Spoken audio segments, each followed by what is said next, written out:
kunjungan ke Embassy, beliau mengakhiri jabatannya sebagai Wakil Rektor 1 di akhir tahun kemarin, Bapak.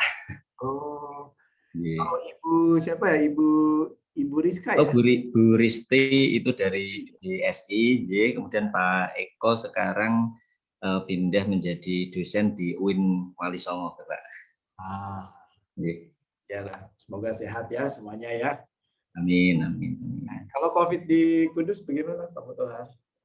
Alhamdulillah ini kalau secara grafik Kudus secara umum sudah berubah jadi orange, Pak. Kemarin sempat merah begitu dan alhamdulillah sudah semakin membaik gitu. Bagus. Yalah, kita prihatin ya dengan situasi sekarang ya. Oke, terima kasih. Monggo Bu Devina misal ya. Dimulai. Oke. Bismillahirrahmanirrahim. Good morning. Assalamualaikum warahmatullahi wabarakatuh.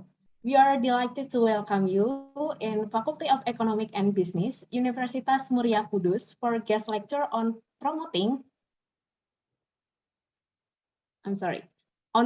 the Indonesian economic diplomacy in the prospective foreign markets. To the honorable guest, Mr. Ibnu Hadi, Indonesian Ambassador to the Socialist Republic of Vietnam as our speaker today.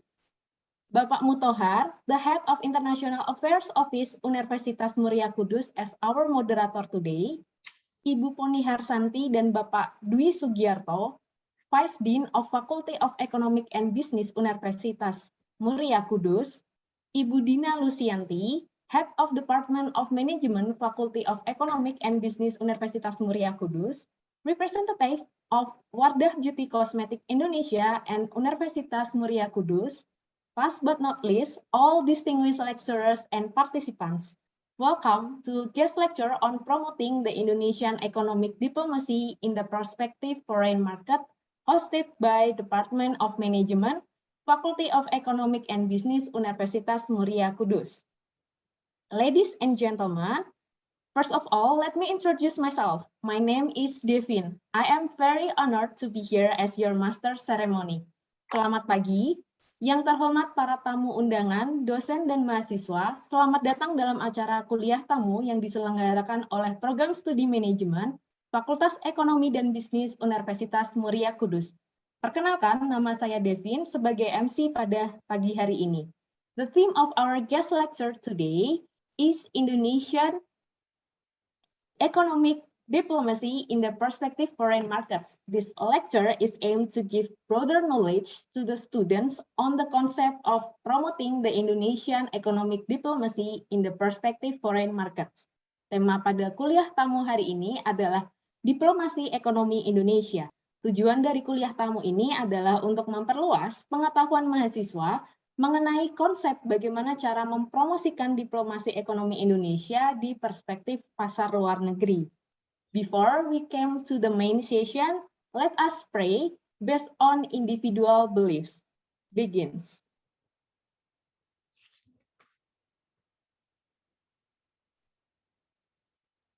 And done. Next, we will sing our national anthem, Indonesia Raya. Selanjutnya, kita awali dengan menyanyikan lagu kebangsaan Indonesia Raya.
Okay.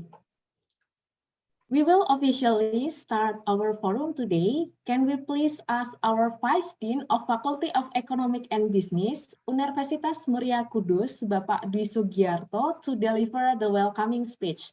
Secara resmi, kita akan memulai acara pada hari ini. Saya mohon dengan hormat, Wakil Dekan Fakultas Ekonomi dan Bisnis, Universitas Muria Kudus, Bapak Dwi Sugiarto, untuk menyampaikan sambutan dan membuka acara pada pagi hari ini.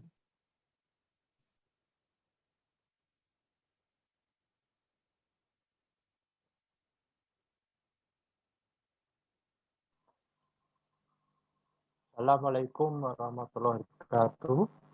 Salam sejahtera untuk kita semua. Our honorable speaker, Mr. Ibnu Hadi, MEC, and moderator today, Dr. Bapak Muntohar, PhD, Vice Dean, Bufoni, Harsanti, our distinguished teacher and student excellent class. Good morning. It's my pleasure to welcome you to this lecture on promoting the Indonesian economic diplomacy in a prospective foreign market posed by Department Management Faculty of Economic and Business, University Muria Kudus. I would like to extend my warm welcome to Mr. Muntohar, MPD, as our moderator today, and Mr. Ibnu Hadi, MEC, who are willing to become the speaker of this event as Indonesian ambassador to the Socialist Republic of Vietnam. Good morning, sir. Good morning. Thank you for your time and effort to join us in this event. But unfortunately, we cannot join face to face, and we will join by virtually. We hope that the future we can meet you in person, face to face maybe. Last of International Affairs of Indonesia, Muria Kudus, we say thanks you to Office of International Affairs, Universitas Muria Kudus, and Wardah Beauty Cosmetic Indonesia. Therefore, to respond our opportunity, Department of Management organized this guest lecture. We invite Mr. Ibnu Hadi, MEC, who is expert in the field of economy, diplomacy, and foreign market. I hope that students can use this forum to gain useful knowledge. On behalf of the guest lecture committee, I would like to express my sincere gratitude for everyone who helped to organize this event, and also for all the participants who are joined virtually. Thank you. Bila bitopik wa hidayah, wassalamualaikum warahmatullahi wabarakatuh. Terima kasih. Waalaikumsalam warahmatullahi wabarakatuh. Thank you so much, Pak Dr. Dwi Sugiarto, for the very warm welcoming speech. So, ladies and gentlemen, with that, the Department of Management guest lecture on promoting the Indonesian economic diplomacy in the prospective foreign market is now officially open. Now, in a very short moment, we are going to start the discussion. It will be managed by our honorable moderator, Bapak Muntohar MPD, as the head of International Affairs Office Universitas Muria Kudus. Sebentar lagi kita akan memulai diskusi pada pagi hari ini yang akan dipimpin oleh Bapak Muntohar sebagai moderator. Bapak Muntohar MPD adalah Ketua Kantor Urusan Internasional Universitas Muria Kudus. Without further ado, I would like to invite our moderator, Bapak Muntohar MPD, to lead the discussion. Bapak Muntohar, the time is yours. Okay, thank you very much. Assalamualaikum warahmatullahi wabarakatuh. Okay, welcome everyone. Thank you for joining us for today's guest lecture. held by Department of Management, Faculty of Economic and Business, Universitas Muria Kudus. My name is Mutoher. I'm the head of International Affairs Office, Universitas Muria Kudus. First, I would like to greet the Honorable Dean of the Vice Dean of Faculty of Economic and Business, and as the informations, and if I'm not mistaken, that the Dean of Faculty of Economic and Business now, he is still sick and hospitalized in Karyati Hospital in Semarang. So let's together we pray for him so that he can get the recovery soon. Amin. And then the Honorable the Ambassador Ibnu Hadi, Pak Hadi, thank you very much for joining us this morning. And the Vice Dean Pak Dr. Dwi, and then Bu Panca, the head of Management, Department of Management, and then all faculty members and participants. Today we are presenting promoting the Indonesian economic diplomacy in the prospective foreign markets, delivered by Ambassador Ibnu Hadi. And just a little housekeeping before we get started.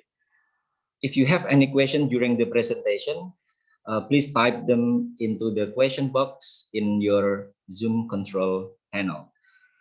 And then I will bring the questions later on in the question and answer session.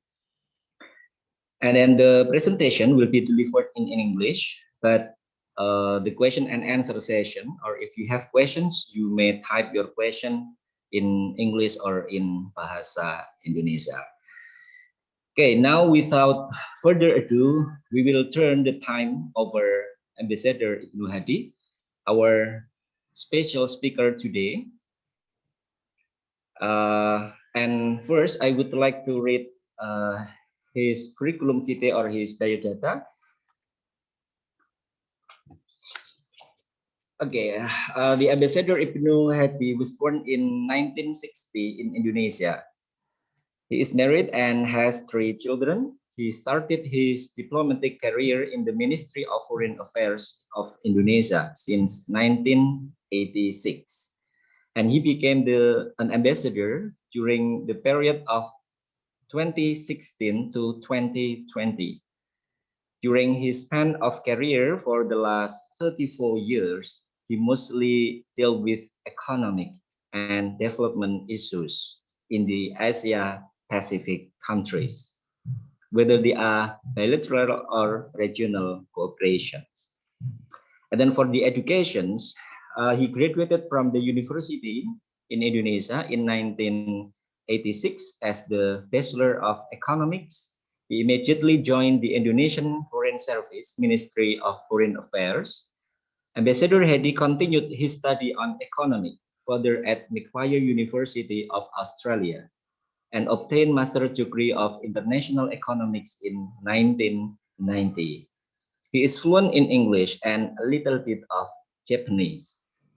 He was assigned to Japan 2 times during his career. Practically, Ambassador Hadi is strong with economic background and familiar with the Asia Pacific region. Okay, so I don't want to read all the curriculum vitae of Ambassador Ibnu Hadi because it's we will have many awards and also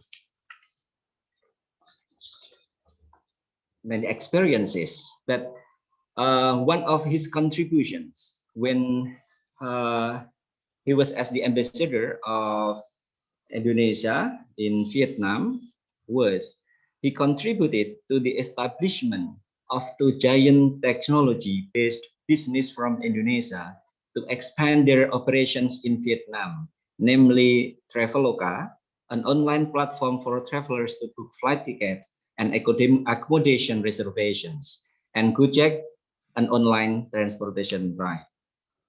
And he got many awards and honors.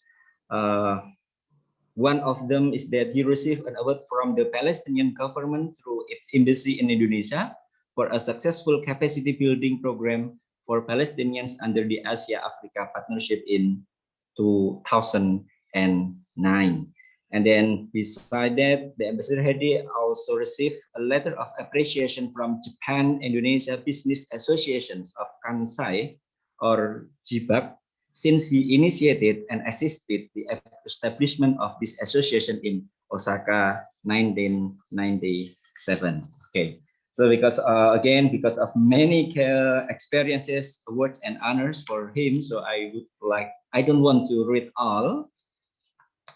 So now we go to our main sessions of our guest lecture.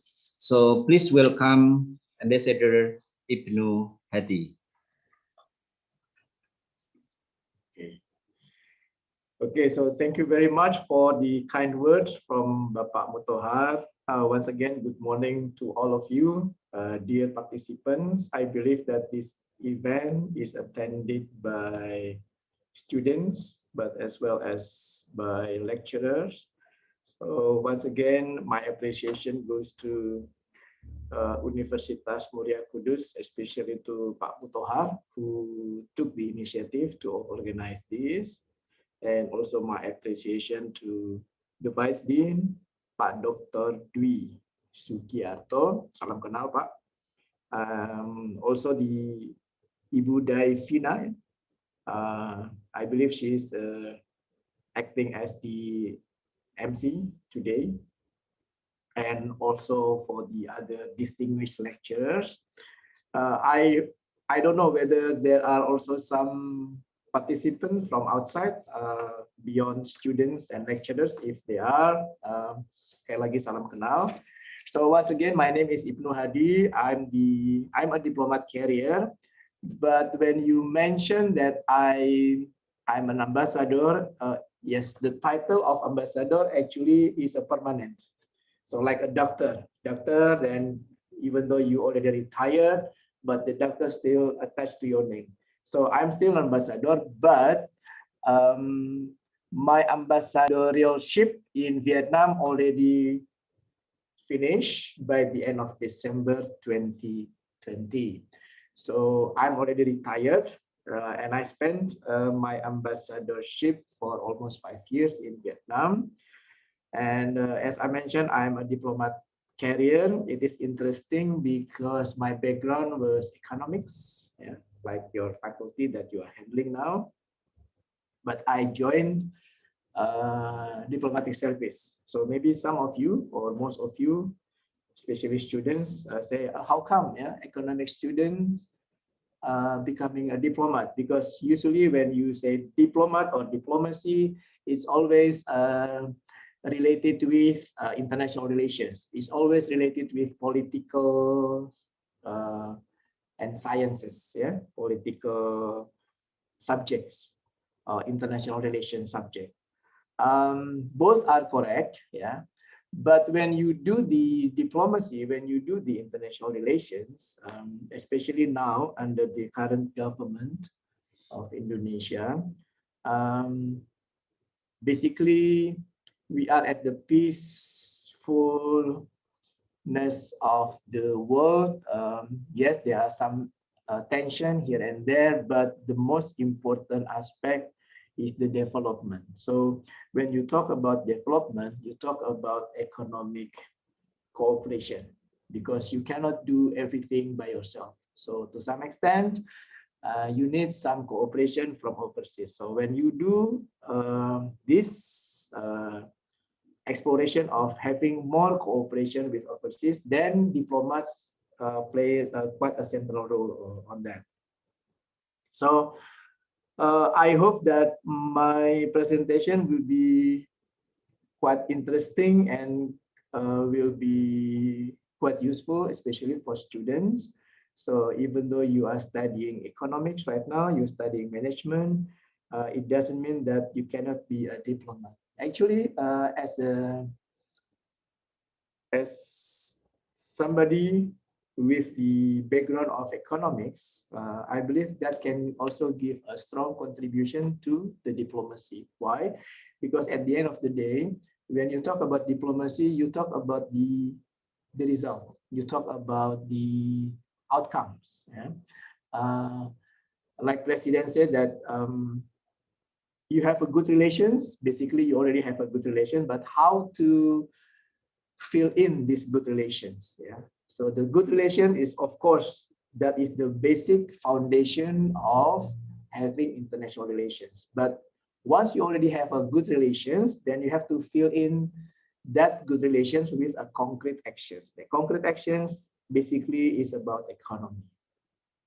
Okay, so my presentation, the title is the Indonesian Economic Diplomacy in the Potential and Strategic Countries. So we talk about diplomacy on one hand, and we also talk about which countries that we are prioritizing for doing this economic diplomacy. So I believe that in this context, those of you who are studying economics, because I was studying economics before, I believe to some extent it will relate, it will relate to management, it will relate to marketing, it will relate to statistics, macroeconomics, decision-making process, leadership, organization, all the principles of management are there. And it's all combined into one. Then you, and on the other hand, you also talk about international relations, you talk about negotiations, you talk about how to maintain good relations with the other countries. Allow me to share some of the presentation. Is that okay? Pak Mutohar? Yes, yes, sir. Okay, so for the host, would you please help him? Okay, so what I should do is I click in the share screen, right? Yes, right. Okay.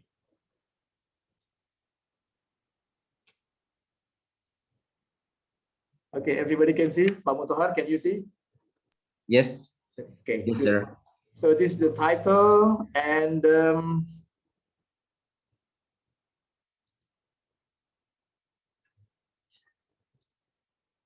okay, this has been explained by Pak Mutohar.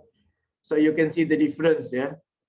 Before my hair all are black, and now it's already white. So you can see, being diplomat, it doesn't mean that you always partying, you always having cocktail receptions, you have fun, but sometimes it's also quite stressful. So after 5 years, then my hair becomes white, all of them. Just kidding.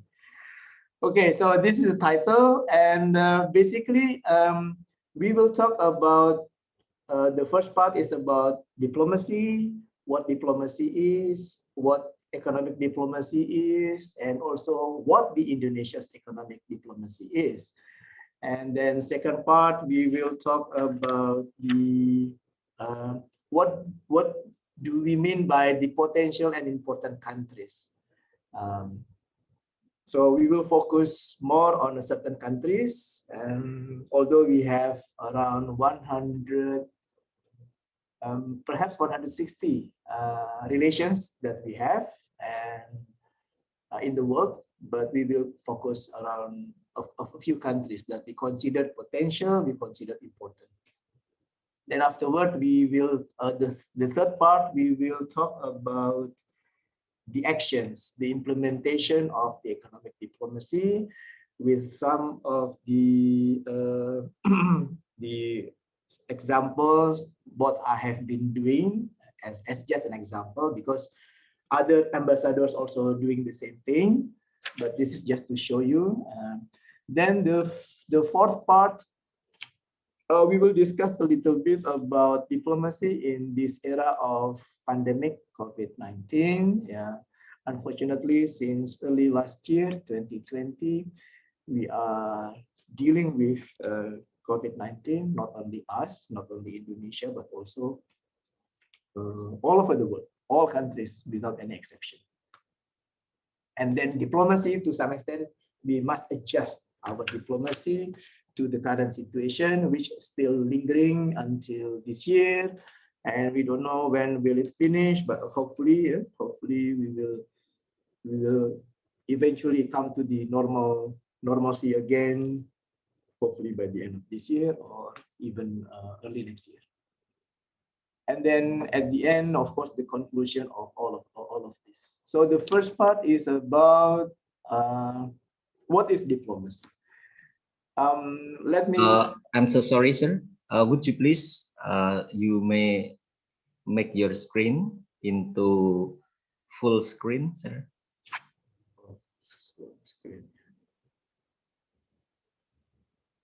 Yes, for your PowerPoint, sir. I see. Oh, okay. Make it full. Eh? Wait. What should I do? On the bottom, sir. On the bottom. On the yes, bottom. Beside the minus of the percentage. Okay, right. Yes. Okay, thank you, sir. Okay, so I believe most of you are not very familiar with this, these famous people, because usually people from political science or from international relations, they know. Ernest Sato is the, let's say, the kind of the father of the diplomacy books. I believe he authored the books in 1917, and this book is still used as the main guidance when we talk about diplomacy. So there's still some revision and some updating of the book until now. So diplomacy is the application of intelligence and tact to the conduct of official relations between the governments. And this is by Henry Kissinger. You know that he's one of the famous foreign secretary, or the common terms for foreign secretary is Minister of Foreign Affairs. The art of relating states to each other by agreement rather than by the exercise of force. So in other words, you do the diplomacy, yeah.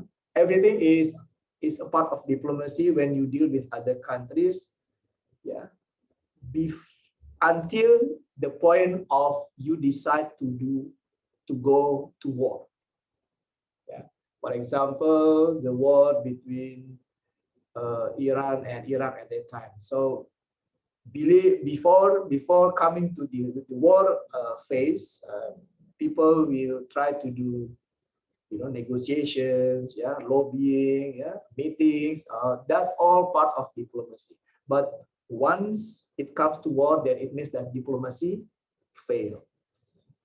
So that's why this is what Henry Kissinger said, that all the art of relating states, the art of having communications, having dialogue, by agreement rather than by exercise of force. So when you talk about exercise of force, it means that you only go to war. So you don't need any dialogue, any communication. You just go to war. So that's when you say diplomacy fails. The next is also another author, Harold Nicholson, The Management of the Relations Between Independent States by the Process of Negotiations.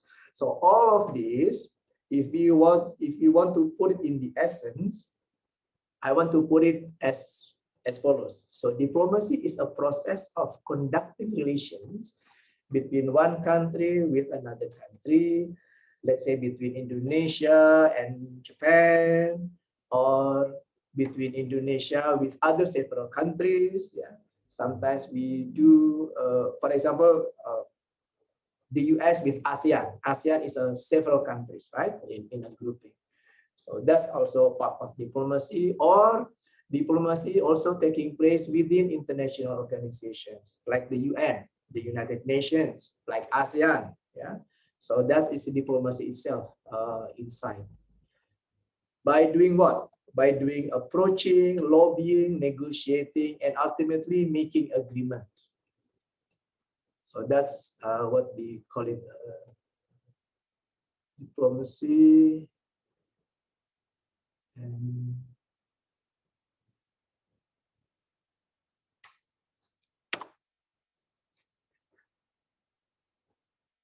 And basically, if some of you are not very familiar with the word of diplomacy, because diplomacy basically is about between one country to another country.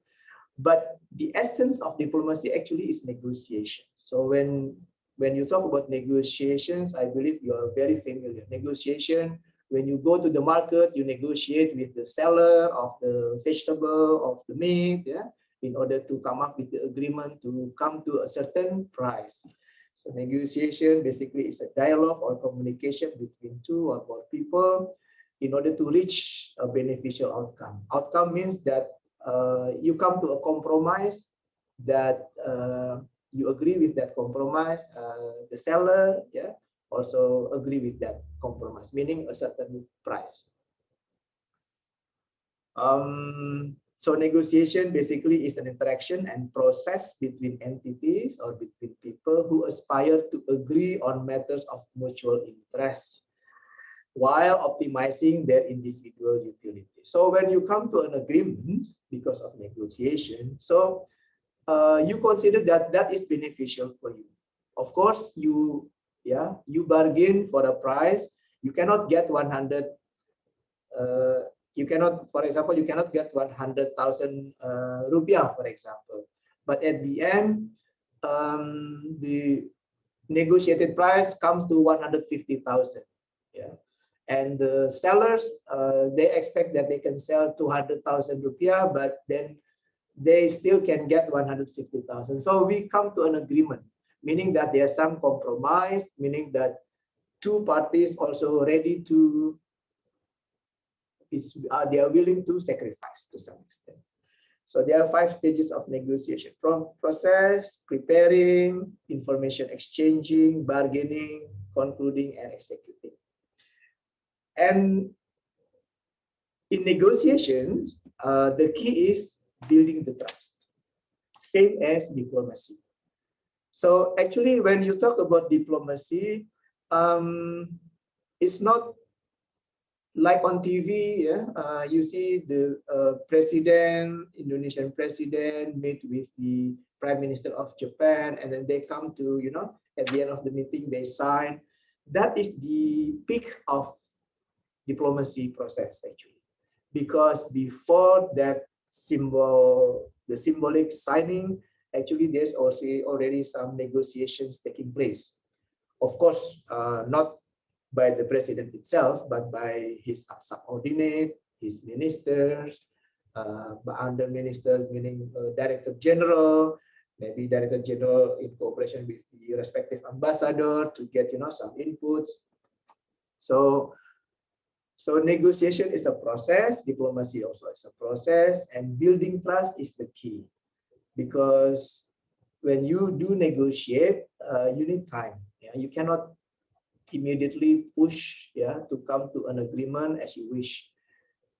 So it's a process, and the process requires building the trust. And in these negotiations, communication skills are very critical during the bargaining. So you have to communicate. In the market, you have to communicate very fluently, meaning that you can bargain, you can use here and there, some skills, but when you do the diplomacy, communication skills, meaning that you also have to be able to master the language. So English is very important. But nowadays, I believe not only English, but the other international language is a plus. For example, in Japan, if you can speak a little bit or even more, or even you also get fluent in Japanese, that will be a plus, because immediately you can start building the trust with your counterparts who is Japanese. Okay, so Negotiations is basically the core of diplomacy. Now about economic diplomacy. So basically economic diplomacy is a diplomat doing diplomacy in the field of economy. So diplomacy, basically you do the diplomacy, but in the field of economy for the benefit of the country that a diplomat represents, meaning Indonesia, for in our case. Yeah. So we do the economic diplomacy for the interest of Indonesia. And when you talk about economic diplomacy, usually it covers three sectors: trade, tourism, and investment, TTI. So that is the core of economic diplomacy. But on the other hand, also there are some other aspects quite important, but doesn't apply to all countries, all counterpart countries. For example, in the field of development, in the field of financial and technical cooperation. For example, with Japan, we also do some diplomacy in terms of ODA, official development assistance. So that's a part of development, right? Indonesia, before we are what do you call it, developing countries, not as now. We already middle income countries. When we are categorized as developing countries, means that we receive a lot of ODA, a lot of official development assistance. Some of them are grants, yeah, gratis, yeah, I mean hibah, yeah, but some of them are with the very soft loan, yeah, meaning that interest rates are very low and with a very long-term span of time. So that is a development cooperation. Technical cooperation is basically almost the same with development cooperation. Technical cooperation means that you come to an agreement to get the expertise, yeah, with again with Japan, from JICA. You know, JICA usually provides some technical know-how, yeah, in terms of giving the pilot project for SME, giving the some assistance in the how to access Japanese market. So that's kind of technical cooperation. Financial cooperations, basically you want to get some financial aid or financial assistance. Yeah. Usually this you deal with the international financial organizations like the World Bank or IMF.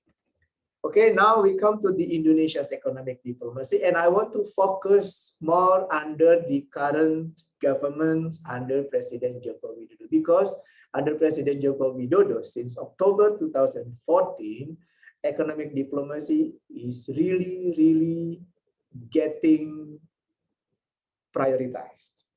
Of course, the economic diplomacy has been conducted way beforehand, but especially under President Joko Widodo, this becomes very important.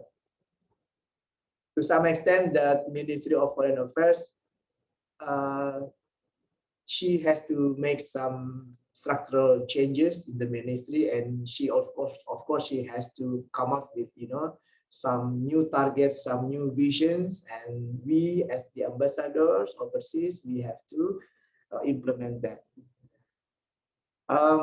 Yes, so economic diplomacy is one of the important elements of the Indonesian diplomats when they do their job doing diplomacy in the foreign countries. So basically, when we do the economic diplomacy as the Indonesian diplomat, basically, for example, me as an Indonesian diplomat, I do the economic diplomacy. Diplomacy means that I have to increase trade relations. More specifically, I have to promote Indonesia's commodities, Indonesia's export in that accredited countries. For example, we experience trade deficit, for example. Yeah? That's the thing that we have to improve. The trade deficit, maybe the gap is too big. For example, minus $1 billion US. So our job is how to facilitate the Indonesian government with its agencies, its ministries, its associations, its companies, in order to reduce the trade deficit. And somehow,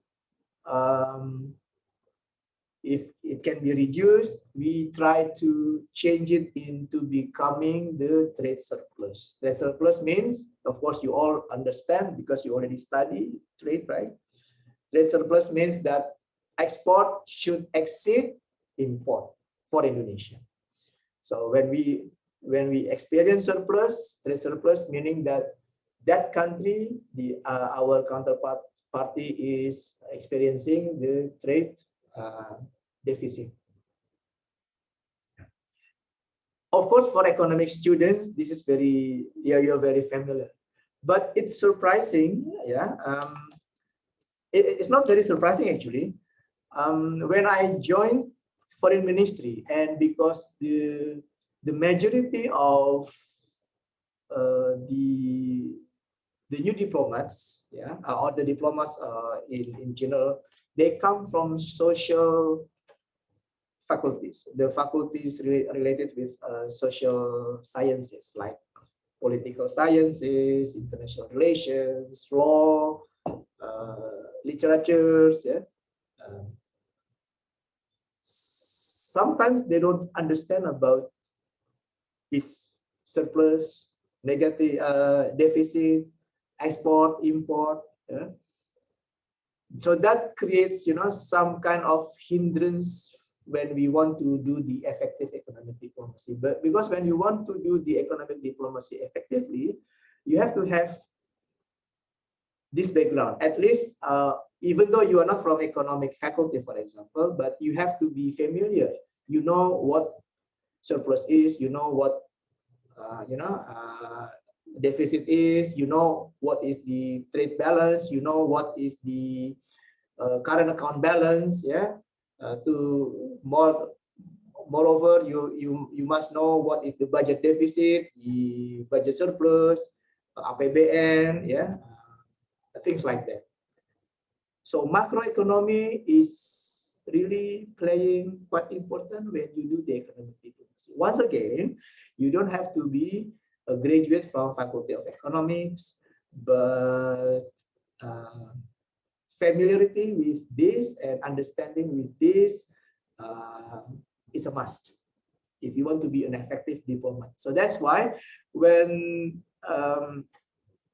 Joko Widodo launched this economic diplomacy is very important. Ministry of Foreign Affairs somehow it tried to improve the the capabilities of its diplomats in order to know exactly how to do the economic diplomacy. Okay, so that is trade. And number two is we have to attract foreign investment. We have to attract FDI, foreign direct investment. Why? Of course, you all know, because for the economic development, we need investment. And then investment cannot be only filled by domestic investment, because there's a target, and then they must domestic investment maybe only can fill in for 50% or 60%. So we still need 40% to be filled in by the foreign direct investment. So that's why the job for the diplomat when doing economic diplomacy is to attract foreign direct investment. And then the third is to attract foreign tourists to visit Indonesia. All of this, we call it TTI. I believe some of you already familiar with the acronym of TTI. TTI stands for Trade, Tourism, and Investment. So basically, when you do the economic diplomacy, you do the TTI, right? Okay, economic diplomacy is carried out by diplomats who are appointed by the Ministry of Foreign Affairs, and in doing his job, he is under the instruction and guidance by the ambassadors in that country. And ambassadors are appointed by the president. Okay, next. This is actually this is in Bahasa, and I quote from some news. Yeah, so you can also find it. Yeah. Actually, this is just I put it in order. Yeah. For example, early 2015, and then move to until the latest. So you can see that President always repeatedly requesting us, yeah, diplomats to do the economic diplomacy. For example, in the early 2015, President said that, he said that because at that time our trade balance is deficit. Yeah. I believe we experienced trade deficit for 2 or 3 years, yeah, if I'm not mistaken. I don't know last year. I'm talking about trade deficit as a whole, yeah, where Indonesia is making trade relations. So at that time, I believe because Indonesia experienced trade deficit, so that's why it becomes imperative for the Indonesian government to make it balanced or to turn it around to be surplus. And he's requesting the Indonesian ambassadors to be the salesman. At that time, it's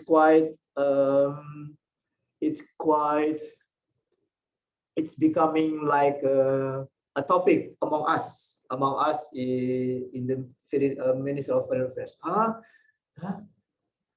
How come diplomat become salesman? Because when you talk about salesman, ya, kita mikirnya salesman itu kan orang-orang yang ketok pintu and then selling di apalah itu ya, selling sapu ya, selling cleaning equipment ya, barang-barang ya. So something which is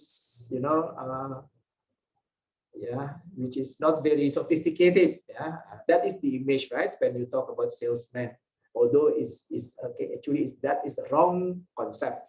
And when you talk about diplomat, orang selalu berpikirnya itu, diplomat always wearing suits, pakai jas, with tie, look sophisticated, having party, having receptions, having dinner, having lunch, having a meeting with minister, having minister with even president, ya.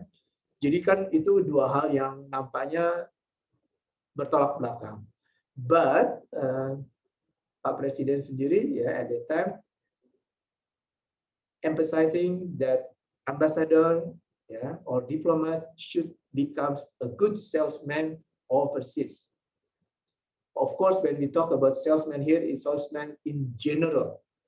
In general, in a broader sense, meaning that you do the marketing, you do the promotion, but not only that, you also have to come up with the contract, with the business deal, in order to make surplus neraca perdagangan, in order to make our trade balance to become a surplus.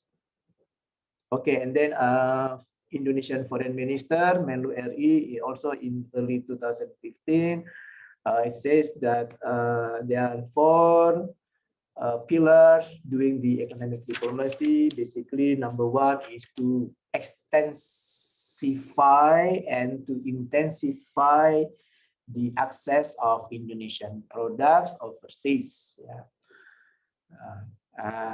Interestingly, you can see in bahasa dengan mendorong perubahan mindset para diplomat Indonesia. So implicitly, you can see that at that particular time, diplomat Indonesia or Indonesian diplomats are considered as not doing enough economic diplomacy, or they don't know how to do economic diplomacy. So that's why even the foreign minister herself emphasized that. So we need to change our mindset. I believe, luckily for diplomats, Indonesian diplomats who has economic background, perhaps to to change the mindset and to change the priority, not so much in trouble.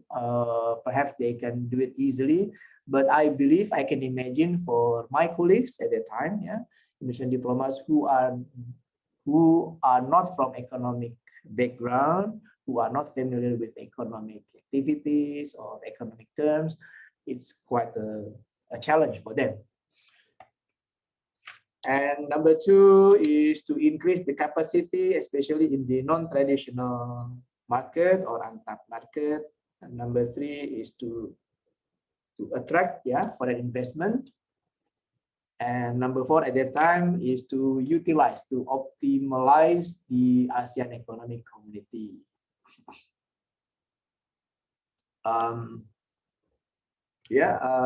Aspek penting dari diplomasi ekonomi adalah meningkatkan kerjasama perdagangan, investasi, dan pariwisata. As I mentioned repeatedly before, basically when you do economic diplomacy, you do the TTI, trade, tourism, investment. Meaning number one, to increase our export overseas. Number two, to attract foreign tourists to come to Indonesia. Number three, to attract foreign direct investment to come to Indonesia.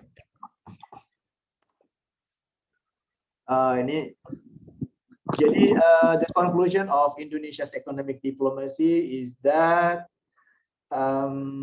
since 2014, especially under President Joko Widodo until now, despite the COVID-19, so Indonesian diplomacy, the diplomacy not only for the purpose of maintaining good relations in general, but our diplomacy is intended to make a concrete contribution to the development of Indonesian economy. How? By promoting and intensifying economic diplomacy. And economic diplomacy meaning that we have to boost our export, increase foreign direct investment, increase inbound tourists to Indonesia. So now we come to the second part. What are considered as potential and important countries?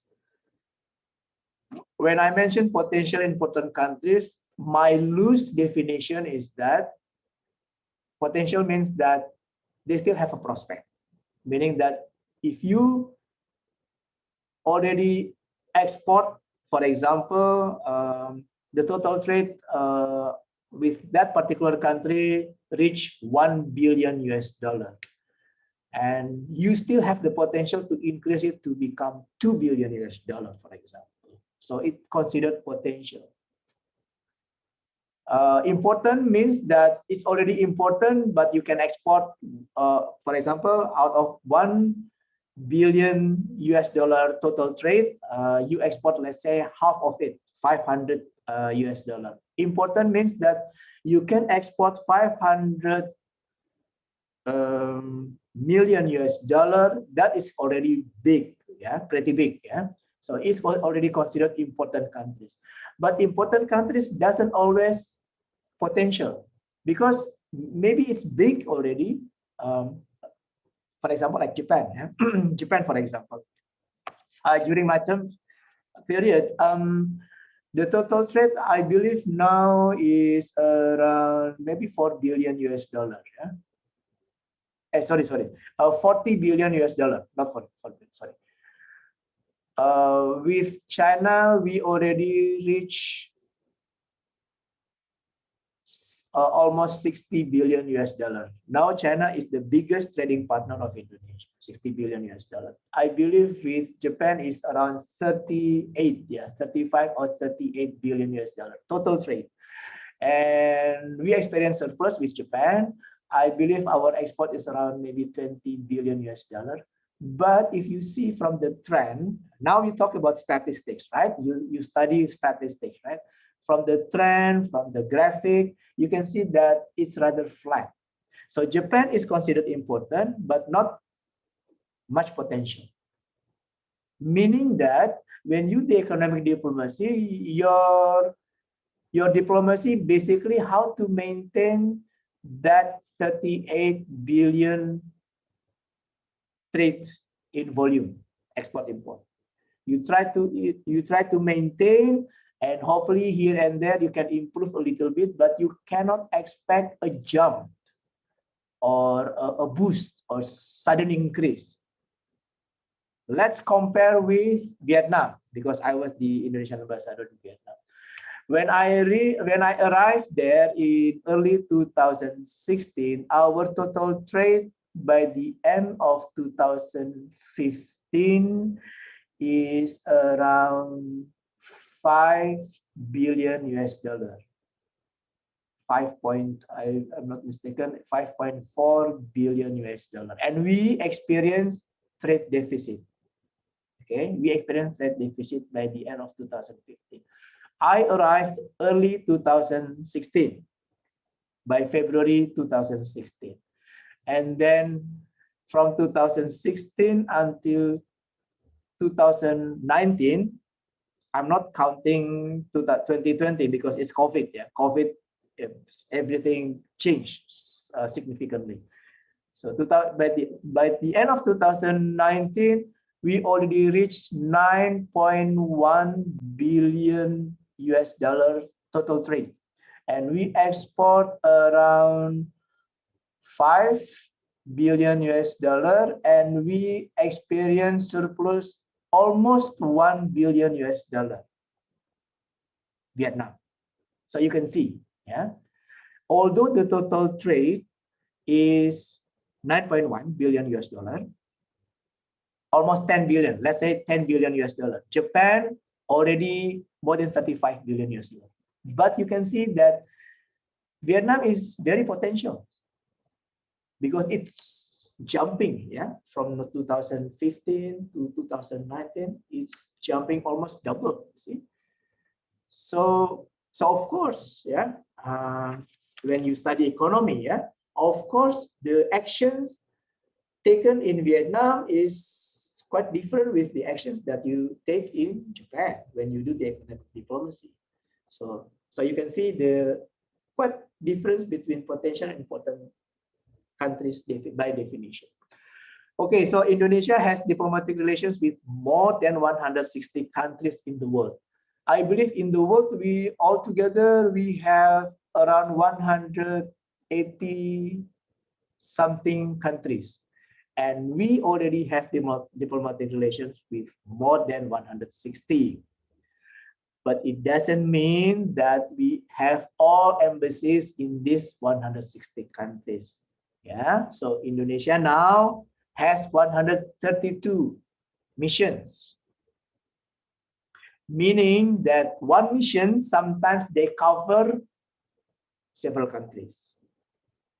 Okay, maybe I have to be slow here, yeah? Because now we talk about diplomacy in reality, and maybe some or maybe most of you are not very familiar.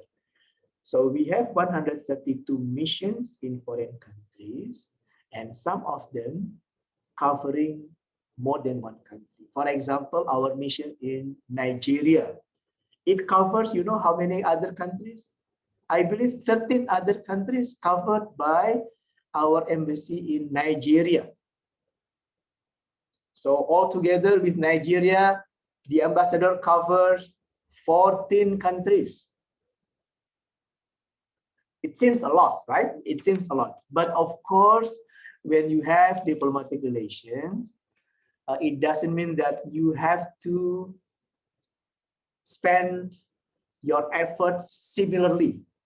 Yeah, similarly. No, you handle 14 countries in a certain place, let's say in Nigeria, but it doesn't mean that you have the intensity with the others, because some of the missions, yeah, realistically is for the maintaining good relations, yeah, maintaining of, maybe for political reasons, maybe for, sorry to say this, maybe for our vote, yeah, at that time about Timor-Leste, about East Timor. So in order to lobby them to vote for us, to vote for Indonesia, it means that they are against with the independence of Timor-Leste. I'm sorry to talk about Timor-Leste, But that's the fact, you know, that's the fact. So some missions basically is only for political purpose only. So nothing to do with economy. Okay. So we have 132 missions consisting of 95 embassies. Yeah. 3 permanent missions. The 3 permanent missions means 2 for the UN, PBB ya. PBB itu ada 2 ya, satu di New York dan satunya di Geneva. Ini adalah satu kesatuan ya. Both are the UN, but with somehow different functions. For New York, basically all about political, about the war, about yeah. But in Geneva, basically about social, about economy, somehow about human rights, also in Geneva. So they are complementing each other. So we have 1 permanent missions in New York, the UN in New York, and 1 permanent missions of the UN in Geneva. And we also have another permanent missions for ASEAN. Don't forget that we have ASEAN, and the headquarters is in Jakarta, and that is also considered as a mission. Yeah? In addition, we have 30 consulate general, and we also have 4 consulate in overseas. Now the questions, and I believe some of you are still confused. What are the difference between embassies and consulate general, and to some extent consulate? So practically speaking, you have embassies because it's a sovereign country. So it's an acknowledgement that you are acknowledging each other. Embassy must be in the capital city. For example, in Vietnam, our embassy is in the capital city of Hanoi. Hanoi is the capital city of Socialist Republic of Vietnam. But we also have Consulate General Office in Ho Chi Minh City, or before it's called Saigon, right? I'm talking about Vietnam. So Consulate Office, whether it's Consulate General or Consulate, they are in a city in one country, which is not the capital city, but is considered important because of what? Because of economic and business. Maybe it's important because there are so many students of Indonesia. Maybe because there are so many Indonesian workers there. Yeah. So in Ho Chi Minh City, we have Consulate General. Why? Because Ho Chi Minh City is the business center of Vietnam. What's the difference between Consulate General and Consulate? Basically, Consulate is a smaller office than Consulate General. It's the same function, but basically Consulate is smaller. We have 4 consulate. I believe 1 in Tawau, mainly dealing with the Indonesian workers, because we have many Indonesian workers in Tawau. 1 in Songkhla. Songkhla is the southern part of Thailand, basically dealing with Indonesian fishermen, yeah, about illegal fishing, most of them conducted by Thai fishermen, and there are 2 others. Okay, later we will talk about the 20 important and strategic countries for Indonesia from the point of view of trade, around countries which are considered important for Indonesia from the point of view of foreign direct investment, and also some countries which are considered important for Indonesia in terms of tourism.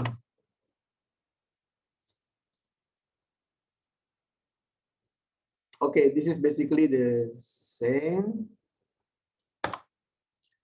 Okay, so these are the list of Indonesian embassies overseas. So you can see on the left hand, all of our embassies in African continent. We have quite plenty actually. On the right hand, we have embassies in the American continent, including the US, Canada, Mexico. We have 1 in Suriname. Yeah, basically we have embassy in Suriname. Why? One of the factors is because we have historical relations, and we want to maintain with the Indonesian descent. Banyak orang Jawa ya di Suriname ya. Itu adalah salah satu faktor why we open an embassy in Suriname. Of course, from that strong personal relations, meaning that they are Javanese, yeah. Then of course it comes to it relates to some economic activities, although in a more smaller scale. Sebelah, yeah, now we talk about embassies in Asian continent, quite plenty here. Yeah. You can see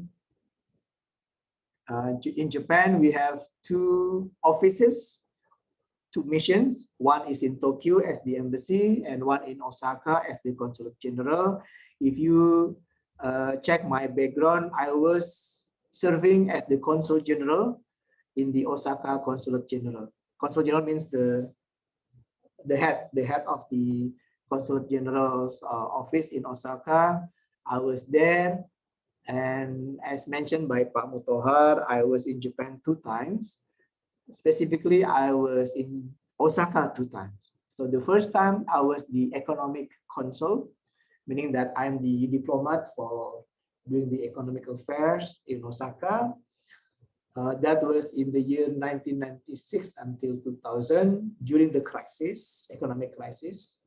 And then second time I was in Osaka again, but I become the boss, yeah, the head of the consulate general. We call it as a consul general in the year of 2012 until 2015.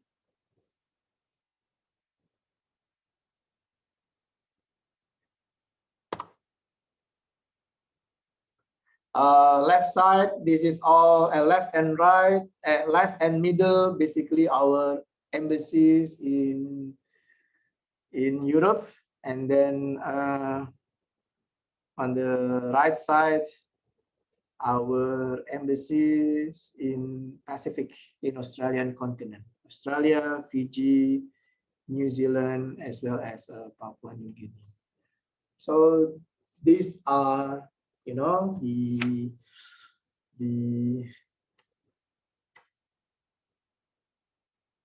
embassies that we have all over the world. Now we talk about more specifically the countries that we consider important for economic diplomacy. For trading, I loosely pick up the 20 countries, the top 20 trading partners.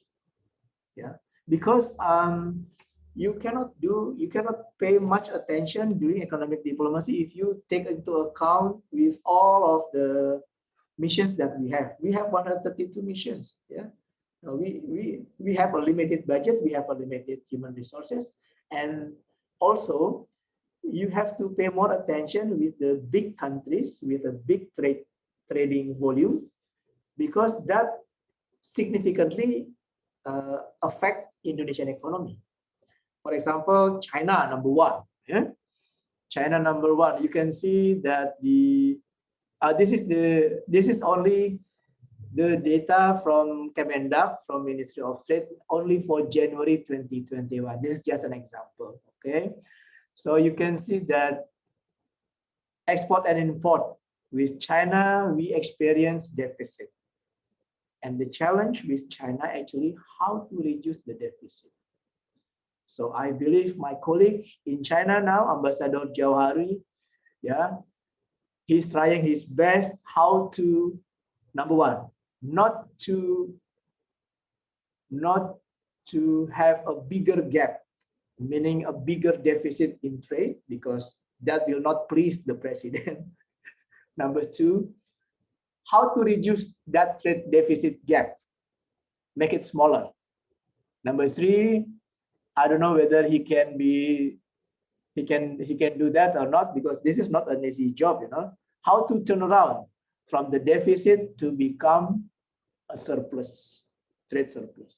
Because Ambassador is only one actor in order to improve the trade situation. Of course, it also involves much of the businessmen, the companies, Indonesian companies, the exporters, yeah, the agencies, yeah, agencies meaning that the concerned ministries, Ministry of Trade, Ministry of Transportation. It also involved the logistical, yeah, the cost of logistical cost of Indonesia, you know, one of the highest in ASEAN countries. I'm not very happy on that, yeah. You know that in trade, one thing that I learned during my being a diplomat, Indonesian companies, when they, usually the small, yeah, and small and medium companies, when they attend a foreign the trade fairs in a foreign country, and then they check, yeah, they of course they check, yeah, the price that they offer, the price from Vietnamese product offer, or the products from Thailand, and they consider, hey, my product actually quite reasonable, even cheaper than Thai's product or Vietnam product, for example, yeah, and even Chinese product. Yeah. But how come, yeah, this Japan, they don't import us more, but they import more from Vietnam? You know, the answer is in the logistical cost. And we are not much aware on that, because when we export, from the government point of view until the players, meaning the businessmen, they always do the FOB export, free on board export, meaning that they only sell the products, but for the transportation, the shipping, once it arrives at the port, yeah, they already don't care. They just bring the products to the port, and then from the port point of view to go to the ship, and then ship goes to the destination country, that is handled by the importing importing country. And the cost of logistical costs in Indonesia, as I said before, yeah, it's quite expensive. That's the thing that I experienced in Japan. So that's also the thing President Joko Widodo in the beginning launched what they call it tol laut, yeah, tol laut. Tol laut is a bit confusing, yeah, tol laut, yeah, but actually the essence of tol laut is how to decrease how to make it efficient in terms of logistical costs by sea, because Indonesia is, at that time, in the beginning of President Joko Widodo, is quite notorious in terms of the handling fee, the handling time. Yeah, in Vietnam, maybe less than 1 week. In Indonesia, maybe can be 2 weeks at that time. Yeah? Now, I believe it's already been reduced. The time consuming, the not also related with the cost. Yeah, so it's cumbersome. Cost of production, yes, it's cheap, but when you add to the logistical cost, then it becomes more expensive than Indian products, Thai products, or Vietnam products. Okay, let's go to the trading partner. So you can see Vietnam is number 10. You know? So Vietnam is also one of the main trading partners of Indonesia. When I was in Vietnam, I always say to Indonesian sides, look, don't always see Vietnam as the competitor, because yes, in a way, Vietnam is the competitor for example, to attract foreign direct investment. For example, in some products we compete, yeah, we compete in selling our garments, we compete with Vietnam in selling shoes, we compete with Vietnam in selling some agricultural products. We are competing in what else? Sea products, yeah, shrimp, things like that. So in some commodities, we are competing with Vietnam. In attracting foreign direct investment, yes, we are competing with Vietnam. And Indonesia always say, wow, Vietnam is our competitor. But on the other hand, they are not aware that Vietnam is also a prospective market for us in terms of trade. So you can see, yeah, this is only in January. As I mentioned, in 2019, the total trade reached already 9.1 billion US dollar, almost 10 billion US dollar. It's big, yeah, because if you compare with, let's say, Suriname, yeah, sorry to say, yeah, maybe our bilateral trade with Suriname is only 100 million US dollar, not even 1 billion US dollar, maybe 100 million or 150 million US dollar. So we have to pay more focus, more attention to these 20 biggest trading partners and to see what are the challenges, what are the barriers, and how to promote more, yeah, products, yeah, to these countries. Okay, I don't have to mention one by one, but you can see the biggest one is China, followed by the US, Japan, India, Malaysia, Singapore, Thailand, Philippines, Vietnam, and South Korea. I believe Taiwan is, yes, Taiwan is also there. Australia is also there. So you can see from the 20 biggest trading partners, I believe from Africa is only Egypt. Yeah, it's only Egypt. Once again, I'm not saying that Egypt is not important, but from economic diplomacy, other countries are not important. Yeah, other than Egypt, for example, our missions in Tunisia, yeah, or in Morocco. Yeah. But for economic diplomacy, it's not as important as these 20 biggest countries. For Tunisia, maybe it is important for political reasons, maybe, or for, you know, some cooperation in, you know, gathering support for certain issues, yeah. But definitely not in the trading, in trade. Yeah. I'm talking about Tunisia. This is the main export to be promoted. For Vietnam, our main export is batu bara or coal. Let's see here.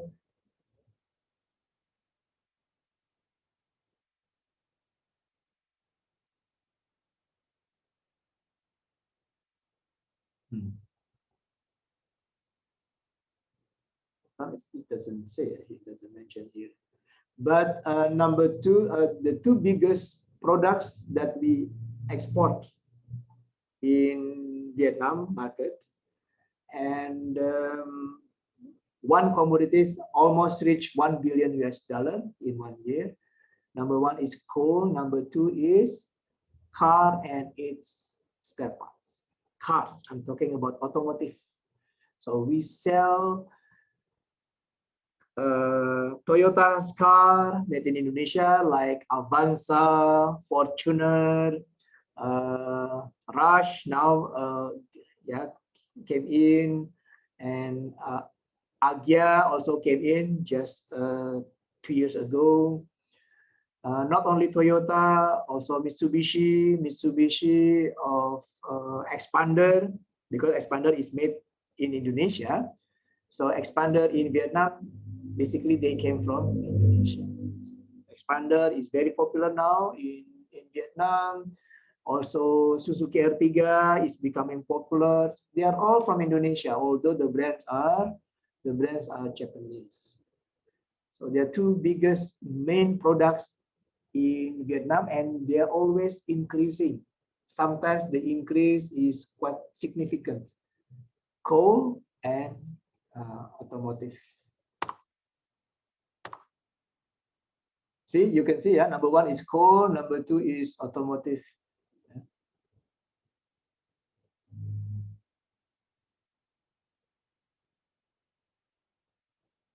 So you can see the coal, yeah, in 2019 already reached almost 900 million US dollar, almost 1 billion, right? And automotive number 2 and number 5, you combine, yeah. In 2019, you add 626 plus around 200, so also more than 800 million US dollar, almost 1 billion. So you can see the increase is very huge. You can see number 2, automotive is increased more than 100%. Yeah, can you imagine? Eh? So it's a big market. Okay, another aspect of enhancing bilateral trade is by having FTA or foreign free trade agreement or economic partnership. Yeah. Basically, free trade agreements and economic partnership is similar, the same. By definition, of course, economic partnership by definition is more comprehensive. It's bigger than, because it doesn't deal with only trade, but also deal with other aspect of economy like copyright, well, investment also, services. But FTA itself, although the name is FTA, free trade agreements, but the current FTA also, they expand. They don't specifically only about trade and about products, but also already include services and things like that. So FTA and EP basically is similar. It's only a name. Okay, so FTAs or EPs, economic partnership, they are important tools in expanding our cooperation, economic cooperation overseas, namely trade and investment, to be more expanded. I can say this. Why? Because Vietnam is very aggressive in expanding their FTAs or EPs. They are more aggressive than Indonesia. So for example, we already have how many FTAs? Yeah, you can see here. Yeah, this is the list. Yeah, I think basically, although the numbers is 22, yeah, but actually some of them are related to each other. So basically, it's around, specifically around with the 10 areas or 10 countries, 10 or 2. Vietnam, basically, they already have almost around 15. And Vietnam is smart because they focus on the country that really significant in terms of trade or in terms of economy. Indonesia somehow still a mix between the interest of economy, we coupled with the interest of maintaining good relations, political. You can see number 2 with Pakistan is pretty big actually. Yeah, let's see number 3, Palestine. Okay, yeah. Number 7, Mozambique. Yeah, okay lah. Yeah, but you know, Vietnam is pushing very hard to have the economic partnership with European Union because that is a very big market. And then they succeeded. By the end of 2019, they signed. Indonesia is still has an ongoing discussion. Look, ongoing on the right side, number 1, Indonesia, European Union, SIPA. SIPA means Comprehensive Economic Partnership Agreement. Still ongoing, meaning that to some extent we are left behind by Vietnam. Sorry to make this comparison because again, I'm from economic background and I always compare. Yeah, when you say that, oh, Indonesia is good at this, then you have to have the indicator, you have to have the yardstick. Good from what indicator? Then because I'm also, on the other hand, I'm a diplomat, I'm always comparing with other countries. So if one country can do better than us, then you have to acknowledge, and then you have to see what is your weaknesses, what is your limitation, and then you study that country, and then if you see that, oh, if they can do it, then why not? Then you just copy paste. It's quite easy, right? When you say it. But on the other hand, it needs a political will. Needs a political determination. Okay, that's about FTA, EDP as one way to promote the trade access. What is the economic diplomacy has to do with this FTA? It's very important because when you talk about FTA and EPs, yeah, then diplomats in that particular country, they should do well in conveying the message, facilitating the process, yeah, to some extent, to not only facilitating, also to give inputs to the team, negotiating team in Indonesia. I don't do that because in Vietnam we already have ASEAN, and basically in terms of trade we already have ASEAN Economic Community, yeah, and with other countries we are competing, right? Okay, this is also just a comparison, yeah, comparison. This is 2018, it's a bit old, but this is just to give you an idea that our total trade, Indonesia total trade, yeah, in 2018 is 368 billion US dollar. Indonesia is having trade with all of the countries in the world, amounting to the value of 300. I believe now it's around 370 or 380 billion US dollar. Look at Vietnam, 482 billion US dollar. If I'm not mistaken, by 2019, yeah, not 2020, yeah, 2019, I believe they already reached 500 billion US dollar total trade. Of course, Singapore is more, yeah, it's a 1 trillion US dollar. Thailand is 500 billion US dollar. Malaysia is 460 billion US dollar. Vietnam again 400. So Indonesia, in terms of doing external trade, is still left behind by its neighboring countries. The percentage to GDP, you can see, yeah, yeah. Okay, we don't have to see Singapore because Singapore is a unique country. It's a different, yeah, it's a bit different. But just make it comparison with Vietnam, because I believe that to some extent in many indicators, by indicators, Vietnam is basically similar. So when you want to compete, the competition is quite fair enough. So the total trade in terms of GDP is more than 200% for Vietnam, but for Indonesia it's still 34% of GDP. So there is a lot of homework to do for Indonesia if Indonesia really wants to make trade as a more significant contribution to its economy. And I believe the opportunity is there. So economic diplomacy is still going on, regardless who will be the president, who will be what is the new government, yeah, who will take over the new government. But economic diplomacy is very important. And when you talk about economic diplomacy, it's not only the homework of Ministry of Foreign Affairs. Of course, Ministry of Foreign Affairs has to cooperate closely with the other related ministries. Ministry of Trade, Ministry of Agriculture, Ministry of Industry, Ministry of Transportation, and many other ministries. That is also the challenge.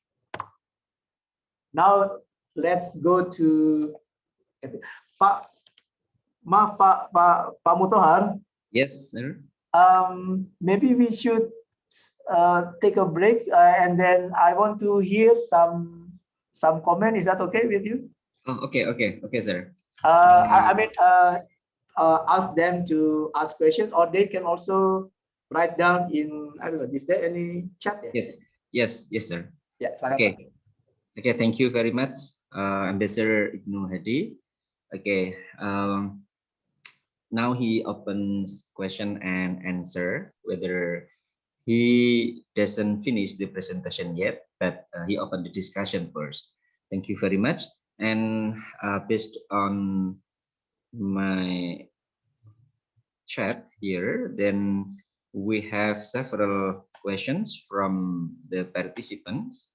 The first one, it's very interesting, sir. I think from Diva Shahid Anaba. The question is, bisakah negara-negara Asia membuat mata uang sendiri seperti mata uang kripto yang sedang trending saat ini? Jika bisa terrealisasikan, bisakah bersaing dengan mata uang kripto lainnya yang sudah ada terlebih dahulu? Dan bagaimana seharusnya sikap pemerintah kita dalam menangani hal ini? Thank you. Waduh, saya jawab dalam bahasa Indonesia ya. Saya tidak familiar dengan mata uang kripto dan belum pernah dibicarakan secara resmi ya di dalam baik secara bilateral maupun secara di ASEAN. Saya juga rasa belum pernah dibicarakan ya. Jadi saya belum pernah terekspos dengan isu mata uang kripto. Tentunya saya hanya baca here and there, but I'm not very familiar with this. Mungkin malah dosen-dosen yang lebih tahu nih. Mohon maaf, saya nggak bisa menjawab.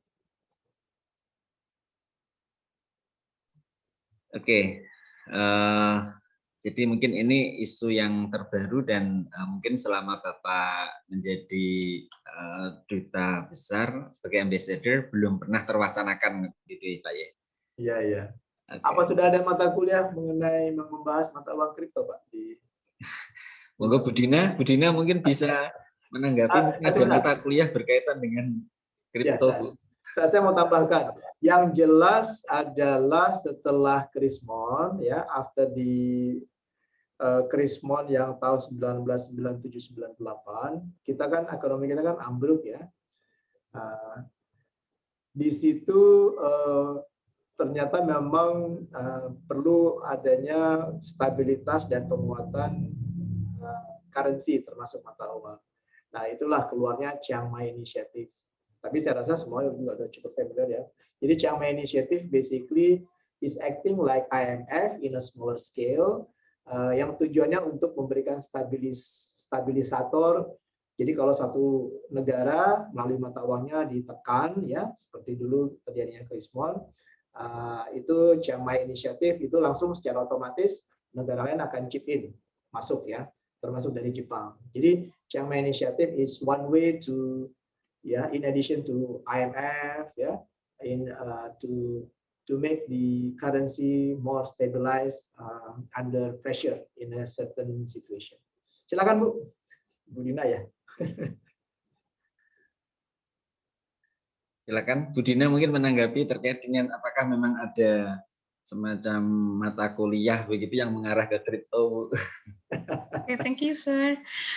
Mata kuliah yang khusus membahas tentang ini ada di pengantar teori ekonomi, bisa di materi makroekonomik atau mikroekonomi juga terkait dengan currency ini, gitu nje. Jadi memang untuk mata uang kripto yang memang sedang inline gitu ya. Jadi memang topik yang terkini yang nanti bisa dibahas nanti di makroekonomi khususnya. Gitu nje, Pak Ibnu dan Pak Tohar. Ya, mungkin yang menarik, oke deh, lanjut. Okay. The second questions from Uswatun Hasanah. How's the coffee trading between Indonesia and Vietnam? We know that Vietnam export bigger number of Robusta coffee than Indonesia for the world, if I'm not mistaken. But Vietnam doesn't focus on its Arabica coffee. So could it be an opportunity for Indonesia to export the Arabica bean to Vietnam? Thank you in advance. Okay, so it's about coffee, sir. Yes. That's correct. Vietnam is the second largest coffee exporting country, regardless it is Arabica or Robusta. Number one still Brazil, number two Vietnam, number three Colombia, and then number four is Indonesia. But if you, I cannot see you the figures because I forgot, but I remember that the export volume of Vietnam compared to Indonesia, maybe Vietnam export maybe in terms of volume, maybe 5 times, maybe 5 times, at least 4 times, 4 times, yeah. And yes, basically the coffee from Vietnam, they are Robusta. The advantage of Indonesia is that Indonesia is a mixture of Robusta and Arabica. So the question is, could it be an opportunity for Indonesia to export Arabica bean to Vietnam? Theoretically, yes, but in practice, perhaps that is a more complex situation. Why? Because Vietnam coffee, Pak Motor sudah pernah ke sana ya. So traditionally they already drink coffee.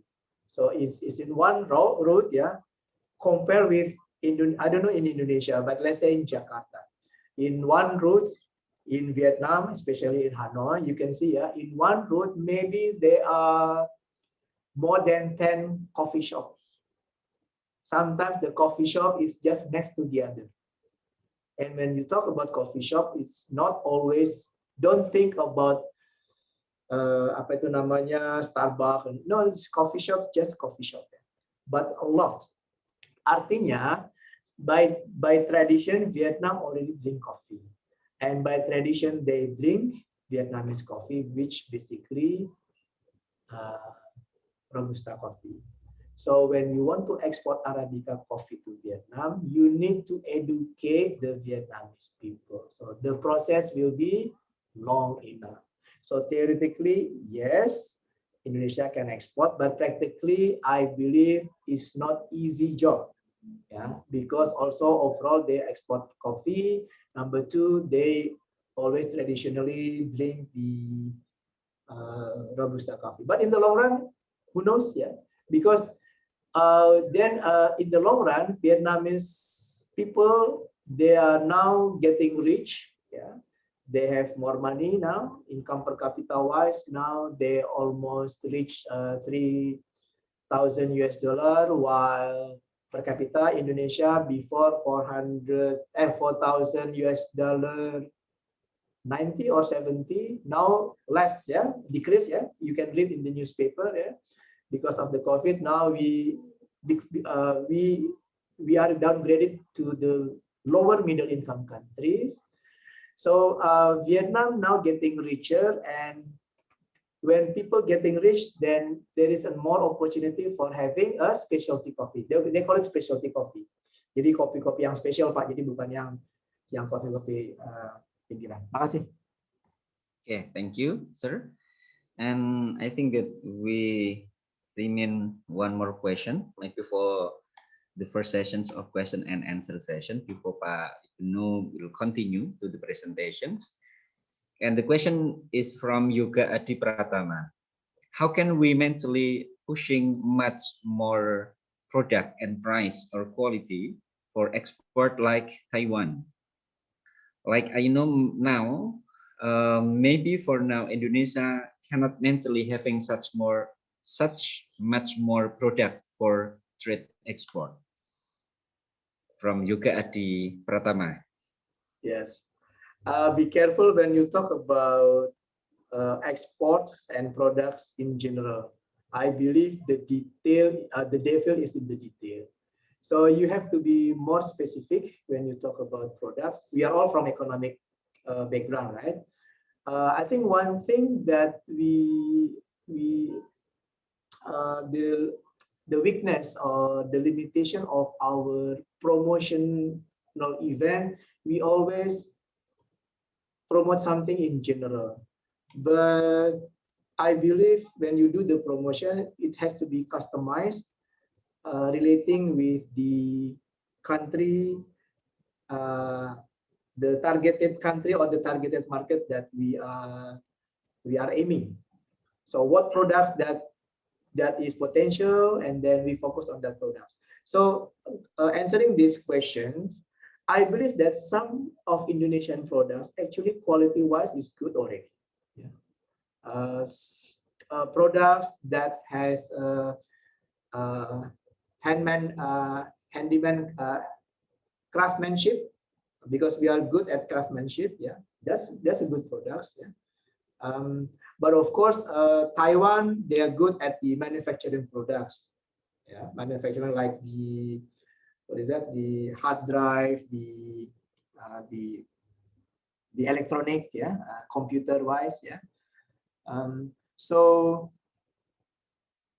how Indonesia can pursue? I believe one thing is that when you have more foreign direct investment from overseas, including from Taiwan, then our job is to be complementary to that foreign direct investment company, to be reliable supporting industries for that Taiwanese companies. So we learn by doing.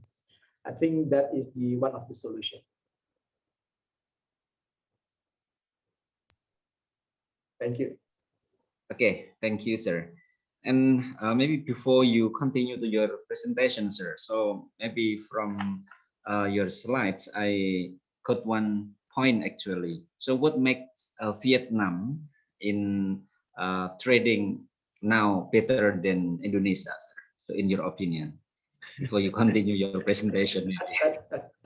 Okay, that is a difficult question, because when you talk about in the exportation that one country is better than the others, that involves many aspects. Yeah. Many aspects means, number one, related with the government, whether government already provide appropriate policies, appropriate regulations, appropriate assistance. The other hand, also it involves the capacity of the human resources, the capacity of the workers, yeah, the capacity of the know-how, and number three, also it involves the the efforts by the government to promote the products overseas, yeah, how to get the access, yeah, to the foreign markets. So that's why economic diplomacy is important. That's why having FTA, having economic partnership is also important. And also number four is the clear vision and the clear objective by the government, but it should be followed by all the other stakeholders. For Vietnam, maybe it is, I'm not saying it's simple, but because by nature it is a socialist country, it's a communist country, it is run by one single party, there is no opposition, there is no arguments in the parliament, yeah? Parliament, executive, legislative, basically they are one. Yeah? So once it is decided by the party, means the government, all the stakeholders should follow. And because from the beginning, Vietnam copy-paste the China's successful economic achievements, economic goals. So when you talk about economy in Vietnam, you can see that immediately they copy-paste what is taking place in China. So once it is decided, all actors, all players are involved. And because from the beginning, they consider that trade is important, all hindrances, all barriers are, are abolished, yeah, or they make a good way for trade, for their export to be, to increase to the other market. For Indonesia, it's a more complex issue because by nature you already know that although we are a democratic country, a lot of players, a lot of actors, and these players somehow they don't have the same idea, the same vision. Maybe the government they have a certain clear idea, vision, but on the ground when you want to implement it, then somehow it's different. So it's a complex question to answer. Okay. Thank you, sir. But I think that it can open our mind that we know at least, yeah, from the political view that it's the difference between a democratic country and also a communist country. Yeah, so we know that it's different. Okay. Yeah, Ambassador Ibnu Hadi, now you may continue your presentation for about 5 to 7 minutes before we open the second session for question and answer. Okay, 5 to 7 minutes, yeah? Yes. Okay, good.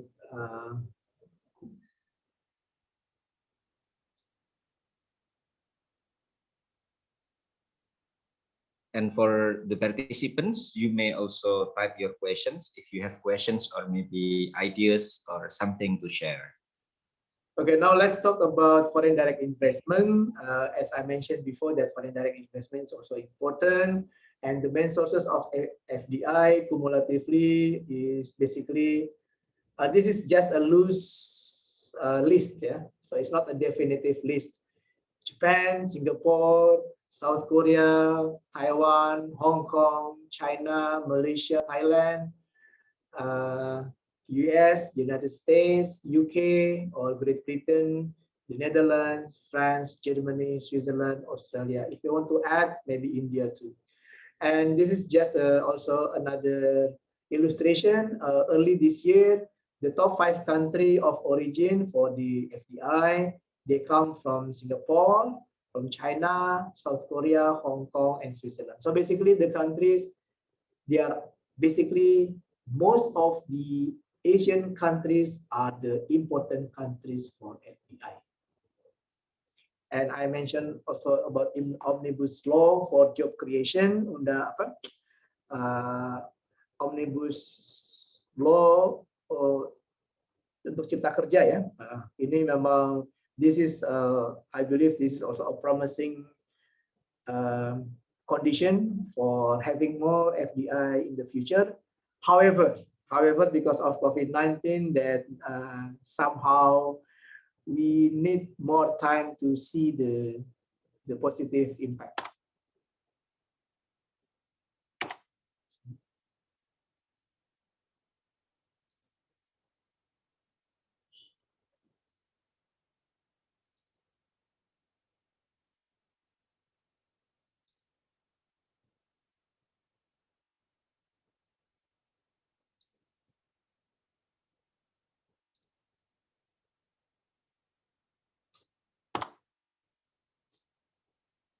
Okay, same. Indonesia is working very hard in trying to attract more foreign investment. Now we are implementing OSS, one single submission, melalui PTSP, ya. Apa sih, pelayanan terpadu satu pintu, ya. So everything is done to make the investment easier to come, yeah? Not like before, more complicated. On the other hand, at the same time, Indonesia also making investment overseas, right? So this is just an example of what has been done by Indonesian companies overseas, especially in Vietnam. So you can see that we are doing coal industry in Vietnam through Vietmindo. We have a packaging industry, we have Dynaplast, we have our IML technology, We have Traveloka for the travel agency mentioned by Pak Motohar before. We have Java. This is the competitor of Charon Pukpan. We have Ciputra in the real estate. We have actually not garment, but this is shops, ya. Apa itu namanya? Retailing, retailing outlet, Mitra Adi Perkasa, through Zara. We have a paint production, we have cement production, Tanglong Cement. Ini adalah anak perusahaan dari Semen Indonesia. Gojek is also here, it's not mentioned. And also some consumer products like Mayora, ya, Kopiko itu kan produknya Mayora itu ya. Kemudian ada Garuda Food, ya. Supermi, ya, Indomie, ya, Indomie itu juga ada, ya. Selain yang online itu, selain Traveloka in travel agency, ada Gojek for the transportation, and ada kosmetik yang namanya Sociola. Sociola just enter Vietnamese market before I left, so they just enter in November. I happen to open the Sociola online cosmetic, but they do the online, but also they have the physical store. So it's quite promising, yeah, that Indonesia also, besides we are receiving foreign direct investment, we also doing investment overseas. So this is Sociola, Gojek, Ruang Guru, and Traveloka. They are all the new players, all related with the, they are all technological companies. Now tourism, this is just, I got it from the open sources. So basically, now tourism basically is collapsed. Yeah? So we cannot talk tourism anymore because of the COVID-19. But let's go back a little bit in 2019 when the situation is normal. That basically foreign tourists coming from Malaysia, Singapore, China, Australia, Japan, Philippines, South Korea, India, Taiwan. So in 2019, when we at the normal situation, at the highest, at the peak, we received almost 16 million foreign tourists, basically to Bali and also to Java Island. And this is the comparison between Indonesia and Vietnam. So in 2019, this is just to compare, yeah? We received foreign tourists 15.8 million. The previous poster, it says 16 million, but actually the real number is 15.8 million. And foreign tourists to Vietnam is 18 million. Okay, so I must say for the TTI efforts between Indonesia and Vietnam, especially in the year of 2019, actually Vietnam is a bit way ahead than Indonesia. In terms of tourism, they receive it because in 2018, if I'm not mistaken, Indonesia received 15 million, Vietnam also received around 14.8 million, almost 15. Indonesia is still more. But in 2019, Vietnam received 18 million, while Indonesia only slightly more than 15 million, meaning it's almost 16 million. So you can see the aggressiveness of Vietnam in attracting tourism. Let's say, again, I'm talking in the normal period before the COVID-19. And this is the numbers of travelers between Indonesia and Vietnam. Of course, the numbers is still much smaller than, you know, the other foreign tourists from other countries. Sorry, sir, your last minute. Oh yeah, okay. This is just to compare again, yeah. Ease of doing business, we are number 73, Vietnam is number 70. Poverty rate, we are 9.7% out of 260 million. Vietnam is only 6% from 96. I'm just comparing to see, yeah, that Vietnam and Indonesia basically they are not very far from each other.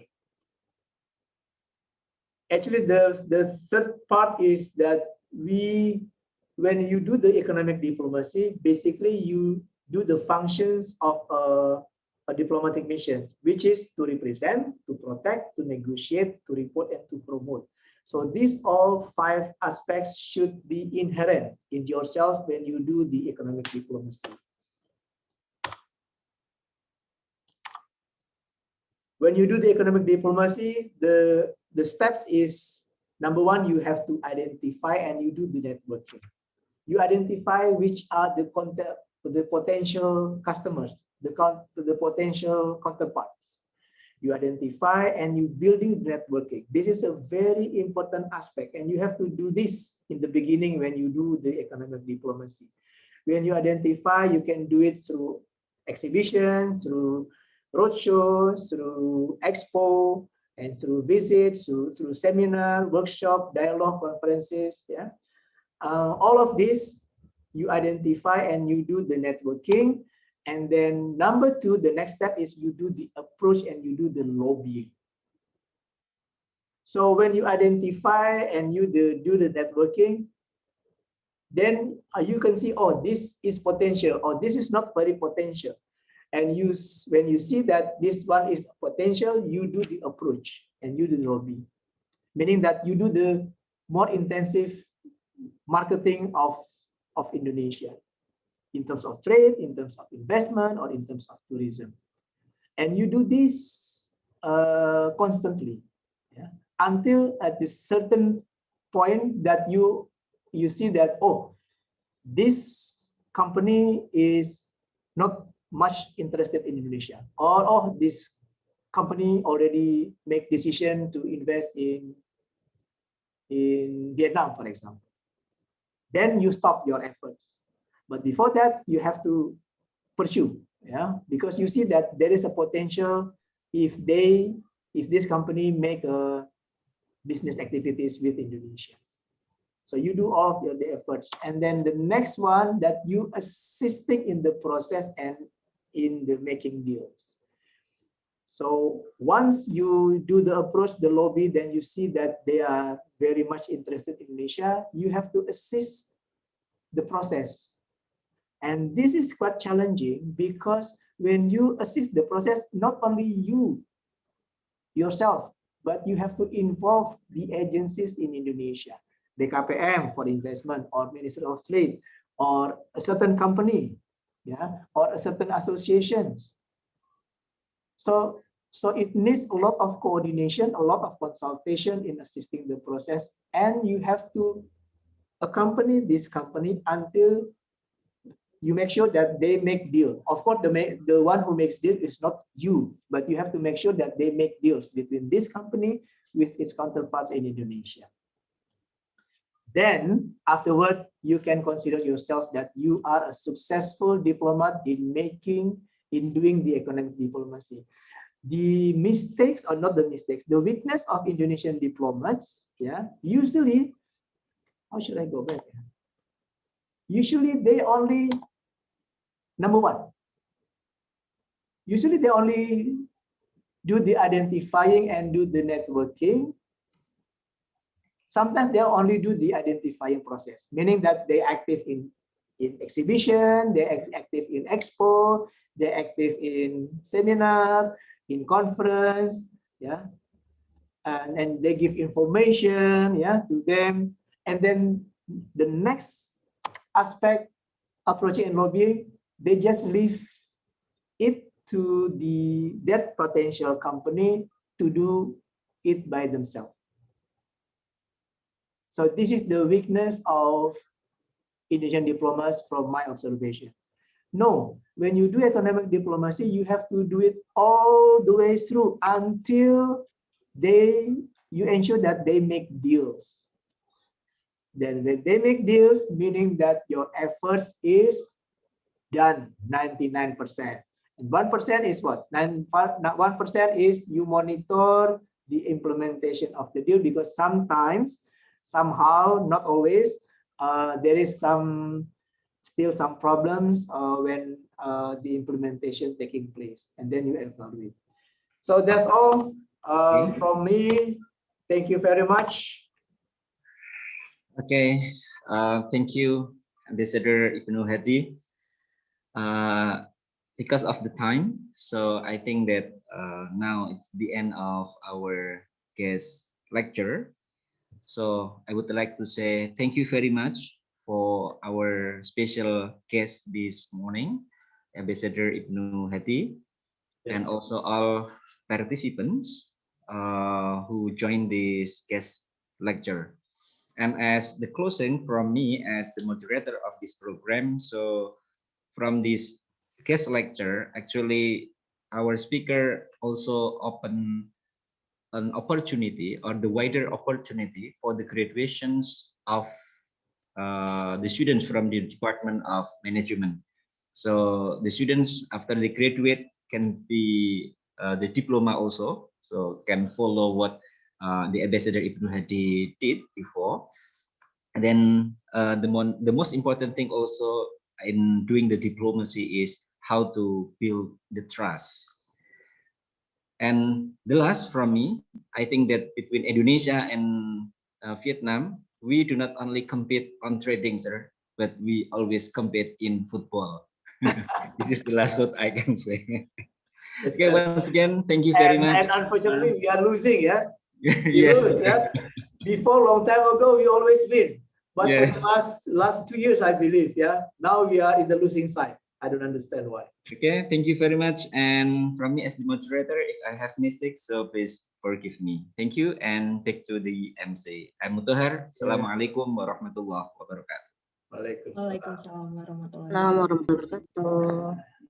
Thank you very much for Bapak Mutohar MPD for leading the discussion. Also, on behalf of guest lecture committees and participants, I would like to say thank you to our speaker today, Mr. Ibnu Hadi MEC, for the excellent lesson on promoting the Indonesian economic diplomacy in the prospective foreign markets. Next, in the agenda, Vice Dean of Faculty of Economic and Bisnis Universitas Muria Kudus, Bapak Dr. Dwi Sugiarto, would like to virtually deliver the certificate of appreciation for Mr. Ibnu Hadi as the keynote speaker for today's guest lecture forum. Acara selanjutnya adalah penyerahan sertifikat secara virtual kepada pembicara pada hari ini yang akan dihaturkan oleh Bapak Dwi Sugiarto.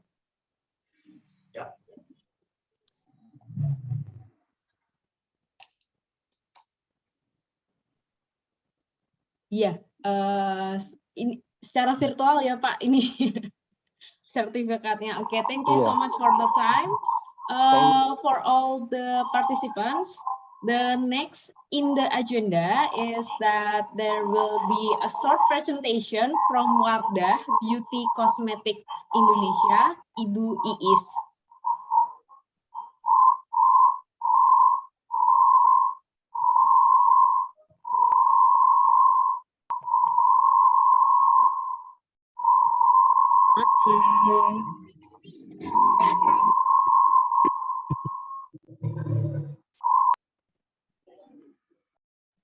Iya, silakan Ibu Iis.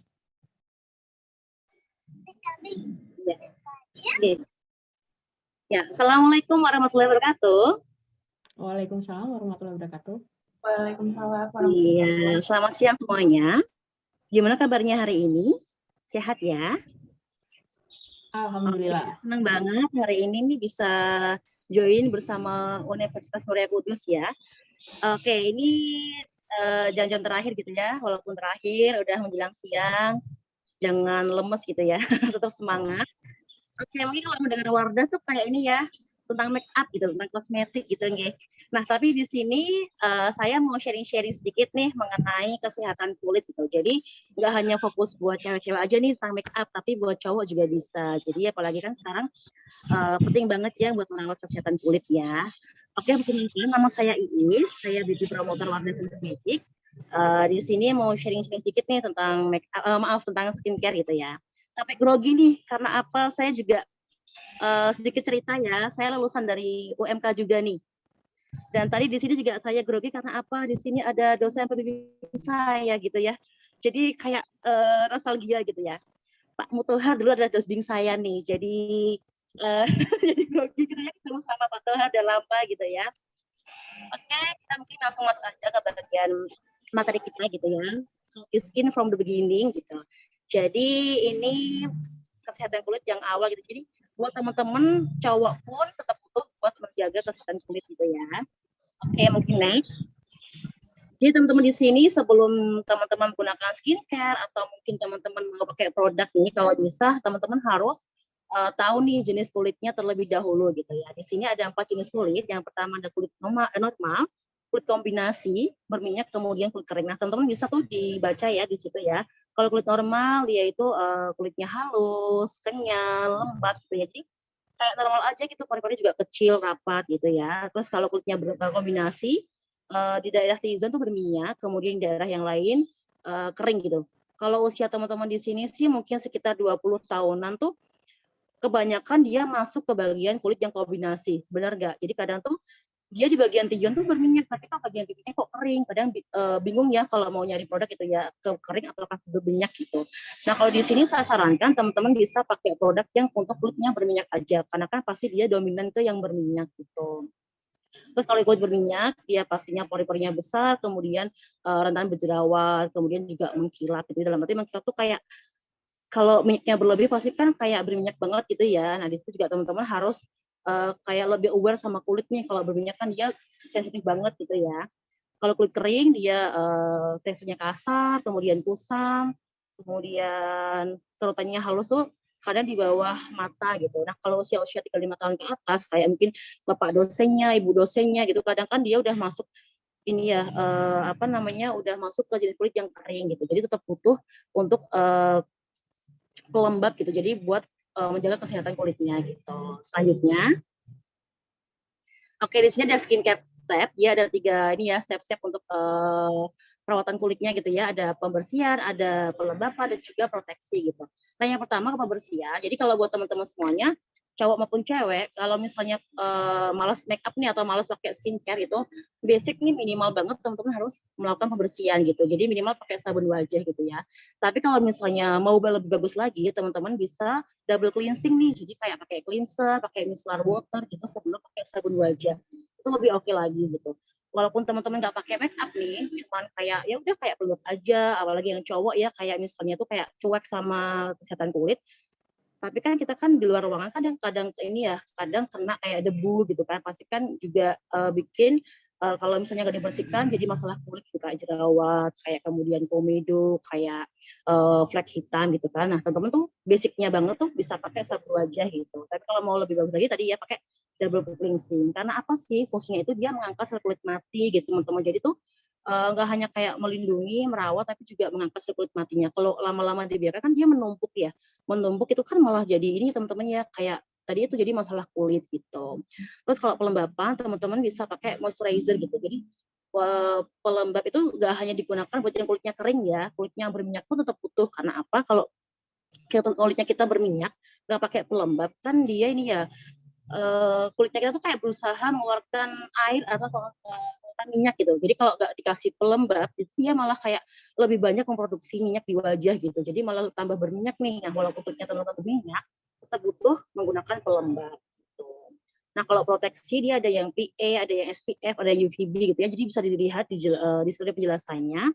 Kalau teman-teman mau pilih pakai krim, day cream, pakai moisturizer, pilihlah yang ada SPF-nya atau UVA, UVB atau PA ada plusnya itu ya, karena dia tuh di situ dia ada perlindungan sinar matahari gitu. Jadi kalau misalnya nggak ada kan sayangnya kita pakai pelembab tapi tuh nggak ada perlindungannya. Jadi itu malah kayak matahari itu gampang masuk ke kulit kita yang bikin maaf banget kayak bisa bikin kanker kulit kayak gitu ya kan nggak mau ya kita kulitnya jadi kayak rusak gitu ya. Nah tetap butuh kayak yang ada SPF-nya PA atau UVB gitu.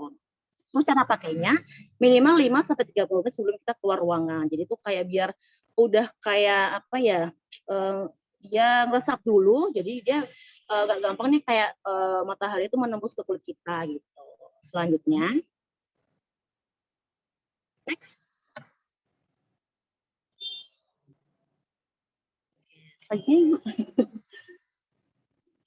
Oke, nah di sini ada proteksi UVB blue light. Nah, apa sih blue light itu? Yang tadi Bu balik lagi.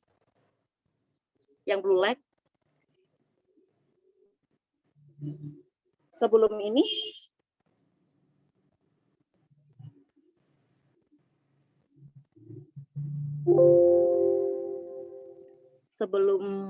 yang ini di atasnya Bu, yang tadi yang blue light.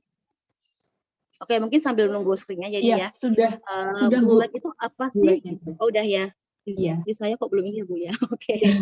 Oke, nah blue light itu apa sih gitu ya teman-teman ya. Mungkin teman-teman tuh kayak ini ya udah pakai nih kayak krim pencerah misalnya ya yang Anda mencerahkan, tapi kan masih kayak ini ya kusam gitu ya.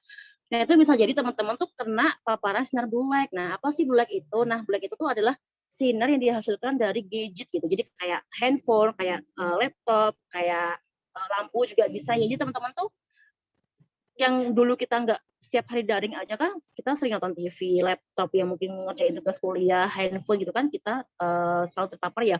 Apalagi sekarang ini kita sering sehari tuh daring ya teman-teman. Jadi itu tanpa kita sadari kulit kita tuh terpapar sinar tadi blue light itu. Nah, jadi teman-teman bisa kalau dari Wadah tuh menggunakan yang lightening series itu dia bisa melindungi kulit kita dari paparan sinar blue light itu gitu. Oke, next. Oke, tadi ini ya, kenali produk perawatan kulit kita. Ada 4 macam ya di sini.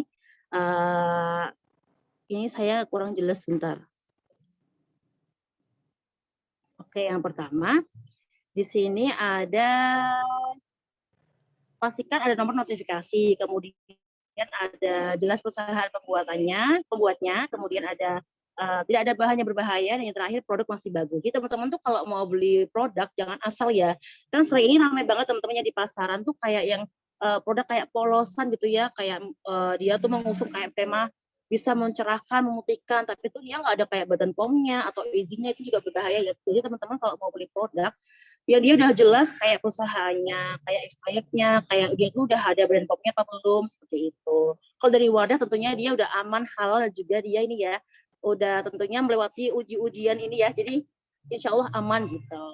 Oke, selanjutnya.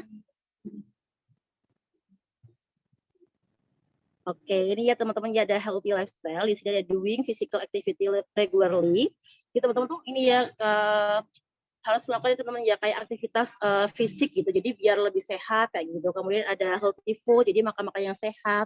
Ada yang get your sleepy beauty sleep, itu dia istilahnya jangan cukup. Nah, itu juga menunjang buat kesehatan kulit kita gitu.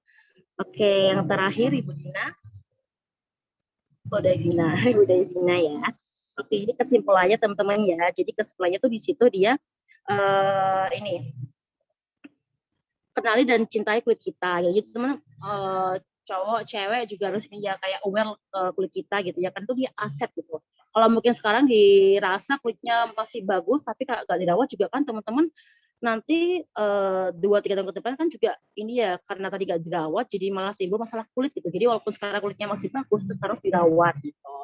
Kenali hal-hal yang dapat merusak kesehatan kulit. Jadi kayak mungkin yang kulitnya berminyak nih, kalau kita makan gorengan kan dia gampang banget kayak berminyak berjerawat. Nah, teman-teman juga harus ini dapat menghindari gitu ya, dapat menghindari hal-hal yang dapat merusak kulit kita. Kemudian perawatan kulit secara konsisten gitu ya teman-teman, jadi kayak pakai day cream, pakai night cream, pakai serum, pakai sabun wajah tuh kayak rutin konsisten gitu. Terus produk yang halal dan aman tentunya gitu ya, jadi nggak asal beli produk yang abal-abal kayak gitu ya. Apalagi yang mengandung kayak hidroquinone, mengandung yang kayak berbahaya gitu, jangan sampai teman-teman ya. Terus gaya hidup sehat untuk kulit yang lebih sehat. Tadi seperti kayak makan makanan yang bergizi, sehat, yang istirahat yang cukup kayak gitu. Oke, itu mungkin beberapa dari kita ya. Jadi dari Wardah tadi sedikit sharing-sharing mengenai kesehatan kulit itu. Kalau teman-teman ada yang tanyakan, boleh banget di sini. Kalau misalnya kok di sini kayak malu-malu, boleh ya kayak misalnya lewat Japri juga bisa gitu. Bu, ini saya boleh nggak sih Bu kayak nge-share nomor handphone atau WA gitu kalau ada yang mau konsultasi kira-kira? Boleh Bu, boleh. Bisa Boleh langsung ya, di chat box aja biar teman-teman gitu. semua Jadi kalau ada yang bisa. mau konsultasi gitu, boleh banget ya, nggak usah malu-malu. Iya. Oke, kalau di sini kan mungkin kayak gimana ya, kayak nggak malu atau kurang gimana gitu kan. Nah boleh ya, bisa japri di nomor saya itu. feel free lah pokoknya mau konsumsi apa aja bisa, tentang kosmetik atau perawatan kulit juga bisa gitu ya. Oke, mungkin itu sedikit dari saya, Bu. Boleh ya teman-teman ya, makasih untuk waktunya gitu. Kalau ada yang mau tanyakan boleh banget japri di nomor saya tadi gitu. Oke, assalamualaikum warahmatullahi wabarakatuh. Waalaikumsalam warahmatullahi wabarakatuh. Okay, thank you so much for the support from Wardah. Now I will announce the participants who get the door prize gift from Wardah Beauty Cosmetic Indonesia. Congratulations to Diva Sahid, Uswatun Hasanah, and Yoga Adi Pratama. Nanti untuk door prize-nya kalian bisa ambil di Sekretariat Fakultas Ekonomi dan Bisnis Universitas Muria Kudus pada hari Selasa, dan jangan lupa untuk membawa KTM. Okay, for all the participants, please don't forget to fill out the attendance form. The link for the attendance form are already shared by the committee in the chat box session. The link will be automatically closed 15 minutes after the event is finished. Kepada seluruh peserta, jangan lupa untuk mengisi daftar hadir untuk mendapatkan sertifikat. Link daftar hadir sudah dibagikan panitia melalui chat box yang ada. Mohon diingat bahwa link tersebut akan ditutup secara otomatis 15 menit setelah acara ini berakhir. So, next in the agenda, we will have a photo session with our speaker and participants. For all participants, please kindly turn on your video camera so that we can do screen capture for the documentation, and please be patient because we have several slides to be captured. Oke, sebentar ya, ini harus satu-satu dulu di screen cap.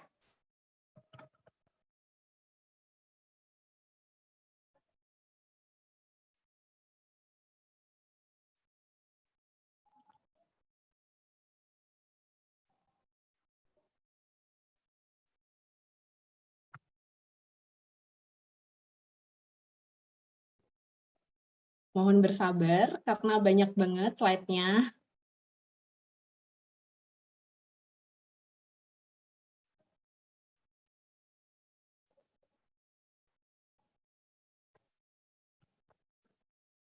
Oke. Plus.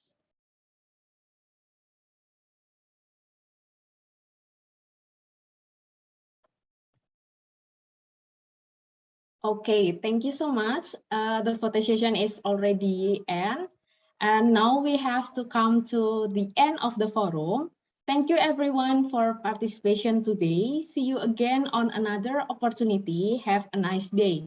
Kita telah berada di penghujung acara. Terima kasih atas partisipasinya. Saya sebagai MC hari ini undur diri dan memohon maaf apabila ada kekurangan dalam pelaksanaan kuliah tamu pada hari ini. Sampai jumpa di lain kesempatan, tetap jaga kesehatan dan terapkan protokol kesehatan 5M. Selamat siang. Siang.